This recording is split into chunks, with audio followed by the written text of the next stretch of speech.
আহারে, আচ্ছা ঠিক আছে, আল্লাহ হেফাজত করুক, আল্লাহ কবরটাকে জান্নাতের বাগান বানাবেন, বলেন আমিন। আমিন। দোয়া তো হবে আখির মোনাজাতে।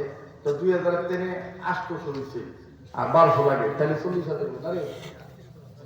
হ্যাঁ মাশাআল্লাহ। এই যে আমার এক যুবক ভাই 500, তাহলে 800 আর 5 কত হইল? 1300 আর কত লাগে? 700। হ্যাঁ 700 আর 700 লাগে না? আল্লাহ কবুল করুন। হ্যাঁ হ্যাঁ, কত জানি লাগে?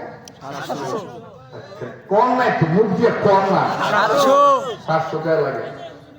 ওই যে এক মা মহিলা আয় করছে, মা গো তোমরা ওদিকে যাও মা, আমি 400 টাকা বাঙ্গাইও দিতাম, আমি তুমি চালা আমার আপত্তি নেই, পেয়াও বাঙ্গা দিতেন। হ্যাঁ মাশাআল্লাহ। আর কত লাগে? হয়ে গেছে। মাশাআল্লাহ। কত হয়েছে? 40,000। 40,100 হয়েছে। আলহামদুলিল্লাহ। 40,100। হ্যাঁ আল্লাহ কবুল করে। আমিন। বলে কোন আমিন। আমিন। আর বলে কোন আমিন। আমিন। আর আবার একটু তকবীর দেন, একটু গলাটা কাশি দেন, ঘুমটা ভেঙে দেন। না তাকবীর। আল্লাহু আকবার। কি হয়েছে?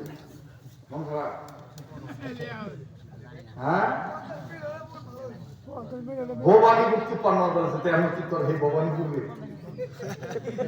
বিয়ানো তো হইব, ঠিক আছে বুঝলাম, তো হিসাব তো আমার দিবি না। 40,000 40,100 হয়েছে। দেখ আর কত আছে কইছি। যাই হোক আল্লাহ কবুল করে। আমিন। আমিন। একটা রুমাল ছেড়ে তো 4-5,000 টাকা দেবো নাকি, একটা রুমাল ছেড়ে দাও।